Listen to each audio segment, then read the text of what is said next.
Let's move on then to the next item on the agenda, item 4, which is the commissioning round update. I'm going to invite Barbara Haken to introduce this. Barbara. Thank you, Chairman. As everyone will be aware, the planning and contracting round that takes place at this time of year is really key and critical for patients and for ensuring that the right services are available for them.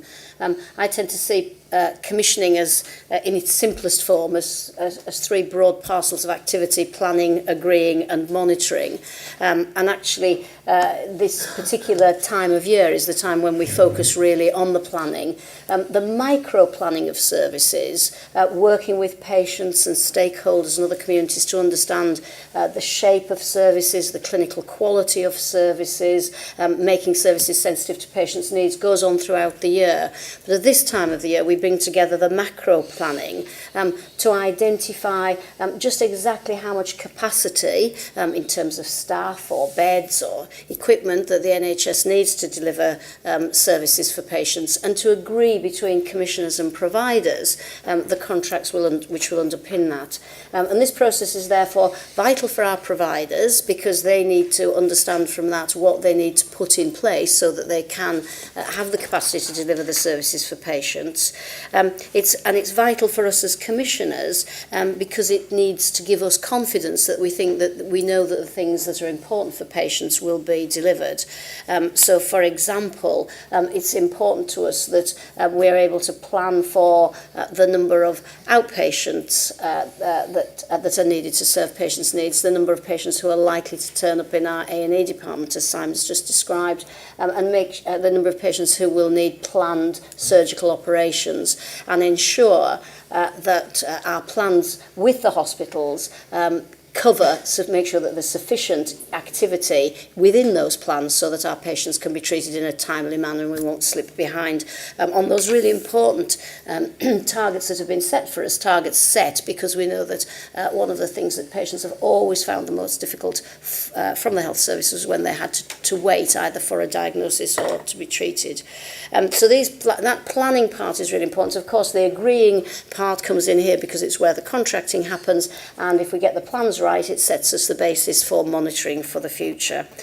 So that's why I think that this paper is so important for the board to recognise the work that's gone into that and the progress that we've made. The paper's in several parts, really. The first part talks about the CCG position, our assessment of CCG plans. Work on that continues. For the most part, CCG plans are agreed with their local providers and the contracts are set. And in our first run of the things that we look at, we're confident that CCGs are planning for the right amount of activity compared to previous trends, although, as Simon said, we have seen some changes in acute activity, so we'll have to be vigilant about that as the year goes on. But we don't only look at that, we look at some other things that we know, many other things that we know are important, that we as NHS England have agreed that we will deliver as part of the mandate, and on which we are dependent with CCGs and their providers for delivery. So, for example, we're looking very closely at CCGs, the plans for dementia diagnosis that are coming through, which is an important issue for us, how much access to psychological therapies we consider is being commissioned, whether other aspects of palliative esteem are being delivered, and whether there's a good increase in the in services for mental health, and a range of other things. And that requires many iterations, and we've recently received the second and much more robust cut of CCG plans, which shows us that the macro level activity plans are in place, and we now need to go around with them again, especially on those plans where we think CCGs either aren't planning for something that's correct, or perhaps where we think that they're not being particularly ambitious. And I think that certainly in some of the mental health areas, we would want to hold up a mirror to them and ask them whether their ambitions were appropriate.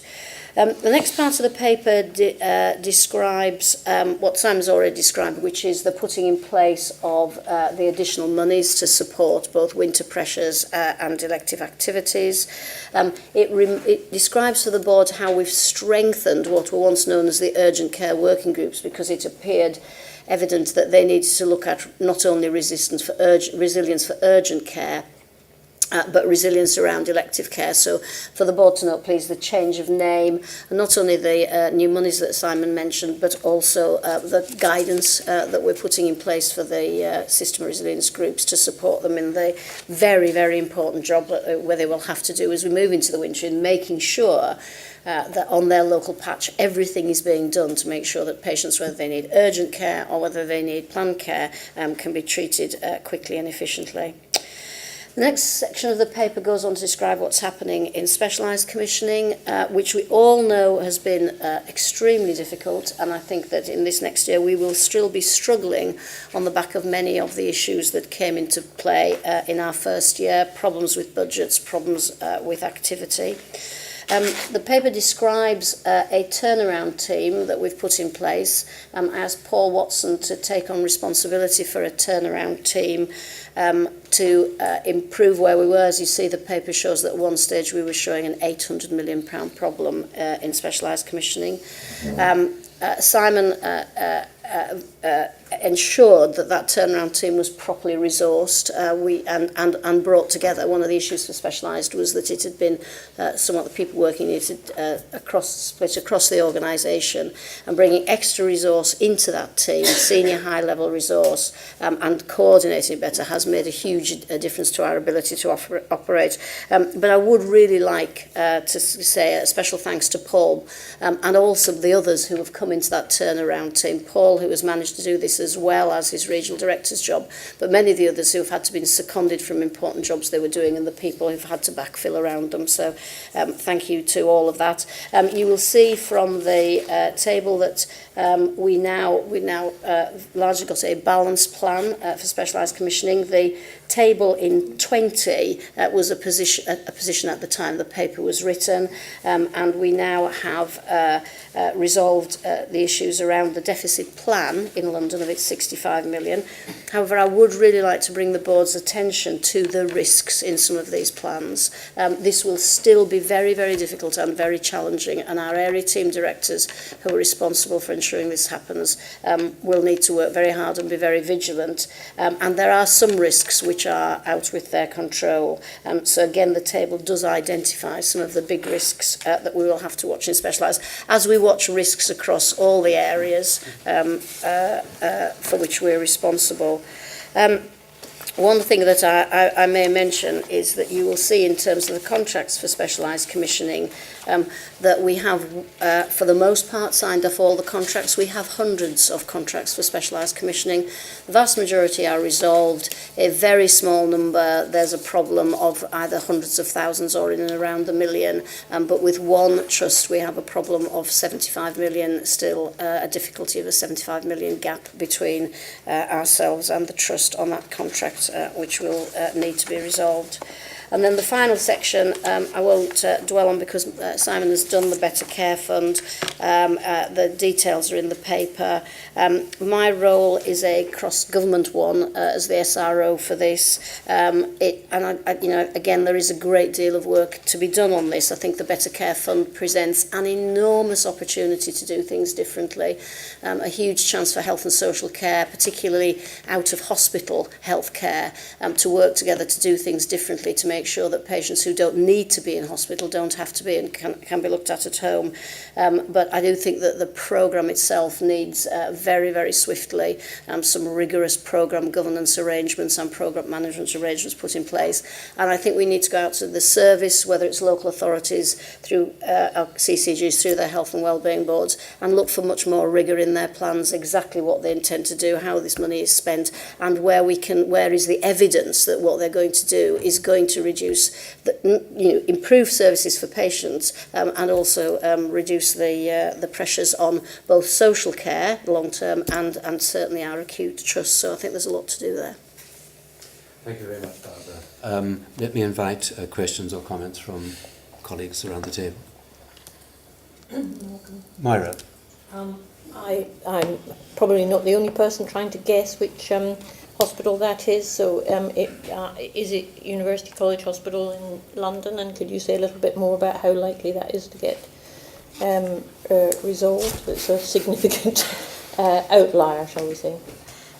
It is University College Hospitals London. You're absolutely right. I think a 75 million gap is a very, very large gap, and it's unusual that we've got one such large gap with one institution where the vast majority of other things are being resolved. The London regional team, the more senior members of the London regional team, continue to work with University College Hospitals London to try and resolve this. There's a range of issues, but they are, for the most part, the same issues which have been dealt with other hospitals, large specialist providers across London. Some of the disagreements are about the growth in activity, and again, we would want to understand why there's an assumption that the growth in activity there would be different. There is a significant QIP ambition in that. There are some issues about some business cases that they have and how we use Sequin, but again, the Sequin agreement has been reached with other organisations. There is an issue with Project Diamond, which probably is common to other organisations and shouldn't be seen as part of that. I think you might just need to explain what Project Diamond is. Okay, I'm very sorry, I should have done. There is, in the past, there has been government funding, central funding for a number of very, very highly specialised cases. And there is disagreement between parties at the moment as to how that funding should flow, whether it is currently wrapped up in the current contract or whether it should be additional. I think it will be only fair to say to University College that that difference of opinion exists with several hospitals, not just them, but they've actually shown it as part of this deficit. But we do need to continue to ensure that the plans for this are absolutely right and that the financial flows are right, because for that community of patients, then the more that is spent on this, then the less there is available to spend on the frontline community services, health improvement services, primary care services, which we know that part of London so desperately needs. Margaret? Chairman, from that response, which was actually very helpful, it sounds very much as though the issues that University colleges are highlighting are very much the same issues as other hospitals. And in that regard, I have to say I'm really quite concerned, and that I have a great deal of disquiet, really. And unless there is some really significant issue, I mean, they really do need to focus very carefully on that's the huge discrepancy between themselves and the others. Yeah, and obviously they're not here, and I'm sure that they would feel that their concerns are legitimate. But one of the things I can say is that both teams, both theirs and ours, are putting a lot of time in to try and resolve this issue.